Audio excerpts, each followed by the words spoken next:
nguhaye ikaze muri iki kiganiro aho tugiye kurebera hamwe ubusesenguzi bw'igitabo Animal Farm cyanditswe n'umwanditsi George Orwell cyangwa se Eric Weir. Uyu ni umwanditsi w'umuhanga wanditse ibitabo byinshi bitandukanye bivuga kuri politike ndetse n'amafilime atandukanye yagiye yandika. Ubu gusa muri uyu mwanya tugiye kurebera hamwe ubusesenguzi bw'icyo gitabo Animal Farm.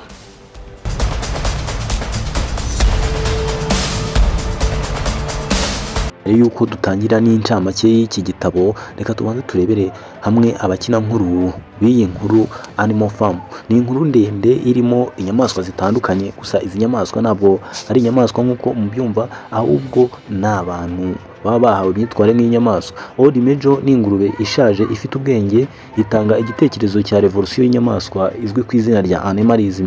Igereranywa n'abayobozi b'ibitekerezo nk'abatangije impinduramatwara zitandukanye. Napoleon ni iyindi ngurube ikunda ubutegetsi n'imbaraga, iba umuyobozi mukuru w'umunyagitugu dictator, ikoresha imbwa mu gutera ubwoba. Snowball ni ingurube ifite ubwenge n'ibitekerezo by'iterambere, itegura umushinga wo kubaka windmill maze nyuma ikaza kwirukanwa na Napoleon. Squirrel ni umuvugizi wa Napoleon, ahindura inyamaswa akoresheje amagambo cyangwa propaganda zitandukanye. Ni inyaryenge cyane, umuhanga mu kuvuga. Boxer ni ifarashi ikora cyane kandi yizerwa, ijambo ryayo imenyereweho ni I will work harder, nzakora cyane. Igereranywa n'abakozi b'indahemuka bitangira umurimo batitangiriye itama, biteze inyungu zidasanzwe. Clover ni ifarashi y'umugore ifite impuhwe, ireba ibitagenda neza ariko igatinya kuvuga, ntigire ikintu ivuga. Benjamin ni indogobe ishajwe, izi ukuri ariko igahitamo kwicecekera kugira ngo ititeranya. Molière ni ifarashi ikunda ubuzima bwiza, imitako, amasaro ndetse ihunga famu bitewe n'imibereho yayo yashakaga kwiberaho. Mr Jones ni nyiri famu mbere itarajyamo revolution, hatarazamo animalism, yari owner of the farm, niwe wari nyiri famu. Yirukanwa n'inyamaswa mu rugamba rwitwa Battle of Cowshed. Dogs ni imbwa zatojwe cyane na Napoleon zikamufasha gukandamiza abandi. Izi mbwa kandi zinifashishwa iyo abonye inyamaswa yindi batavuga rumwe. Ahangaha imbwa zifasha Napoleon mu kwirukana umuntu wese batavuga kimwe ndetse no kumumokera zimureba nabi, ndetse byaba na ngombwa zikamunyarukana. Chapter summary niyo tugiye kurebera hamwe mbere yuko tugenda na summary yose y'igitabo muri rusange. Old Major ni ingurube ikuze cyane, ihamagara izindi nyamaswa maze ikazigisha ko abantu ari bo bana.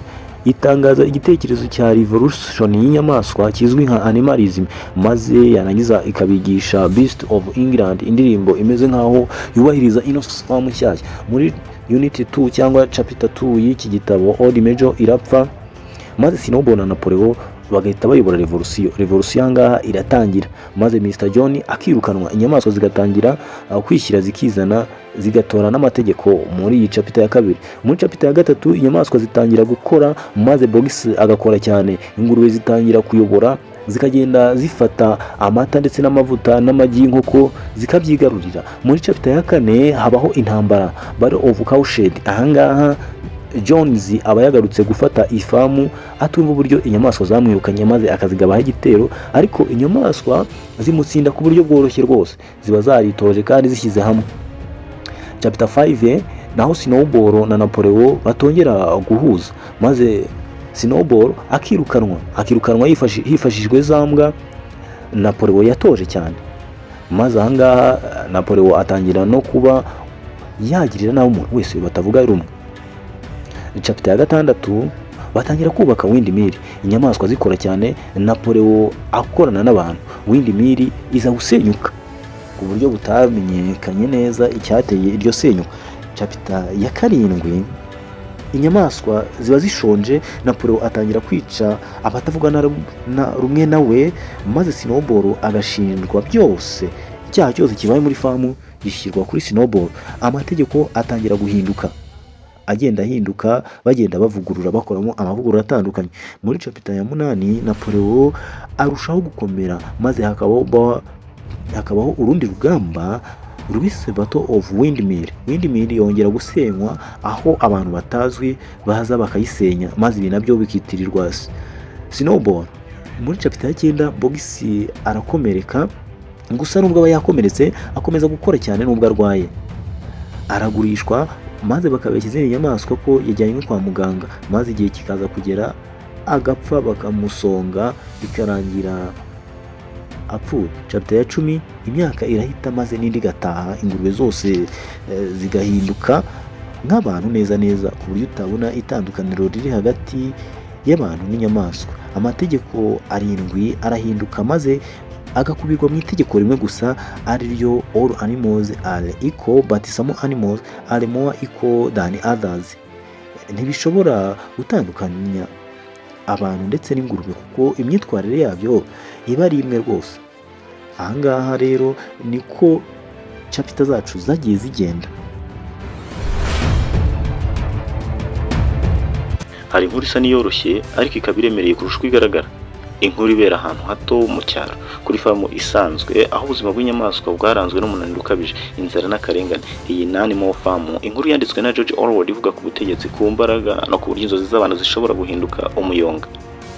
Ku ikubitiro famu yari y'umuntu witwa Mr. John, inyamaswa zimukorera nta kuruhuka, zikamuha byose ariko we akaziha bikeya. Muri iri terabwoba ry'ubuzima bubi havukamo igitekerezo cy'impinduramatwara gitanzwe n'ingurube ishaje yitwa Old Major. Amagambo ye ntiyari ay'uburakari ahubwo yari ay'ukuri. Yavugaga ko ikibazo atari inyamaswa ahubwo ko ikibazo ari ubutegetsi bw'abantu. Inyamaswa zibaye zigenga zidashobora guhura n'ibibazo n'akarengane zihura nazo. Icyo gitekerezo cyabaye imbuto z'icyizere, gituma inyamaswa zibona ko zishobora kubona impinduka zikabaho zigenga. Impinduramatwara iraba, inyamaswa zihaguruka zirukana John, maze Mina Farm ihinduka Animal Farm. Hashyirwaho amategeko 7 yayoboraga ubuzima bw'inyamaswa, agaragaza uko ubuzima bushya bugiye kugenda. Inyamaswa zose zagombaga kuba zingana, nta nyamaswa irenganya indi. Muri icyo gihe hari ibyishimo n'amarangamutima akomeye yo kumva ko amategeko ahindutse, ko ubutegetsi ubu ari ubw'inyamaswa ubwazo. Ariko uko inkuru igenda ikomeza buhoro buhoro, ubuyobozi bwibumbira mu ngurube gusa, zivuga ko zifite ubwenge kurenza izindi nyamaswa. Muri zo hagaragaramo ingurube yitwa Napoleon ndetse n'iyitwa Snowball. Bombi baba bafite ibitekerezo bitandukanye. Snowball ahagarariye impinduka n'iterambere n'ibitekerezo bishya, mu gihe Napoleon we ahagarariye imbaraga n'ubutegetsi bw'igitugu. Amaherezo Snowball arirukanwa, Napoleon asigarana ubutegetsi wenyine. Aha niho inkuru itangira kwerekana ko impinduramatwara itangiye guta icyerekezo cyayo. Abakinnyi b'ingenzi bagaragara muri iyi nkuru batuma ubutumwa bubasha gutambuka, bagira uruhare mu kugaragaza ubutumwa. Harimo Napoleon, ahindura ishusho y'umuyobozi w'igitugu ukoresha iterabwoba n'ikinyoma kugira ngo agundire ubutegetsi. Box ni ifarashi ikora cyane, ihagarariye abaturage basanzwe ari abanyamwete ndetse ari n'inyangamugayo.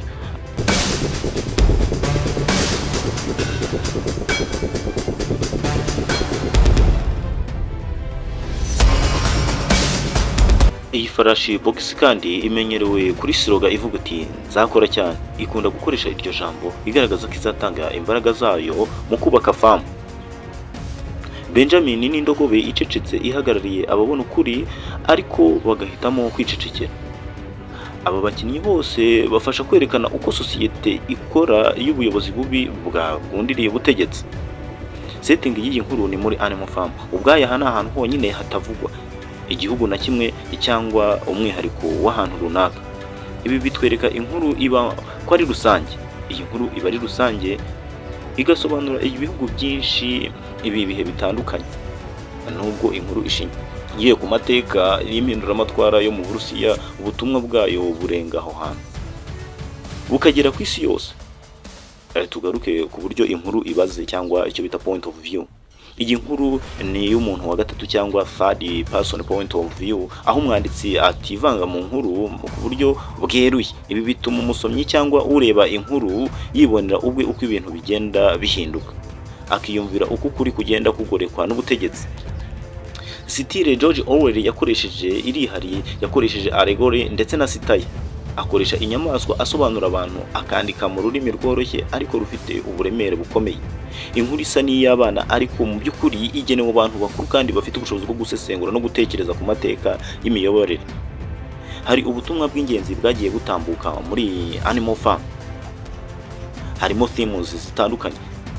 themes za Animal Farm zirimo igitugu, ruswa n'ubuyobozi, aho ubuyobozi bukoresha ikinyoma no kugenzura abaturage.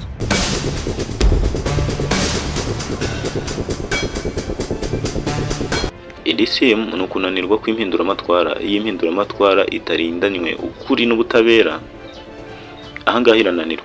Inkuru igaragaza ko imbaraga zitagira uzigenzura zisenya inzozi z'abantu, kandi ko guceceka kw'abaturage ari bwo buryo bworoshye bwo gutuma igitugu gikura. Ku iherezo ry'inkuru igaragaza ishusho ibabaza. Inyamaswa zireba mu idirishya zikabona ingurube zisa n'abantu, zikanywa inzoga, zikina amakarita n'abantu, ntizishobore gutandukanya ingurube ndetse n'abantu. Aha niho Animal Farm iduhera isomo rikomeye, uko impinduramatwara ishobora kurangira abantu basubiye aho bavuye cyangwa se bakarushaho kuba nabi, igihe ubuyobozi bwibagiwe impamvu ndetse n'icyo bwaharaniraga. Iyi si inkuru y'inyamaswa, ahubwo ni inkuru y'abantu batuye mu isi ya none ndetse n'ubutegetsi bw'ibihugu bitandukanye byo kuri kiriya gihe George Orwell yavugaga. Ndagushimiye kuba udukurikiye, nibiza gukunda uze gukanda subscribe kuri Nkunda Show. Ni mu kiganiro mwateguriwe na Nkundiye Eric.